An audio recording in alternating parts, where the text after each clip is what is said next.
കേരളത്തെ ഇപ്പോൾ ശ്വാസം മുട്ടിച്ചുകൊണ്ടിരിക്കുന്ന ഒരു ക്രൈസിസ് ആണ് നടക്കുന്നത്. 6 മാസം മുൻപ് ഞാൻ നിങ്ങളോട് പറഞ്ഞിരുന്നു ഇതാണ് കേരളത്തിന് വരാനിരിക്കുന്ന ഭാവി എന്ന്.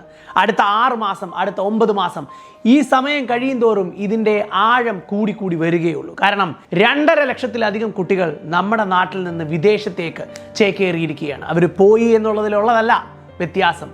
നാട്ടിലുള്ള സകലതും ബാങ്കുകളിൽ ഈട് വെച്ച് ലക്ഷക്കണക്കിന് രൂപ കടം വാങ്ങിച്ചാണ് അവർ പോയിരിക്കുന്നത്. അതും ഇൻട്രസ്റ്റ് റേറ്റ് ഏറ്റവും മുകളിൽ നിൽക്കുന്ന സമയത്ത് 9,400 കോടി രൂപയോളം കടമെടുത്ത് കേരളത്തിൽ നിന്ന് മാത്രം വിദ്യാർത്ഥികൾ പുറത്തു പോയിരിക്കുകയാണ്.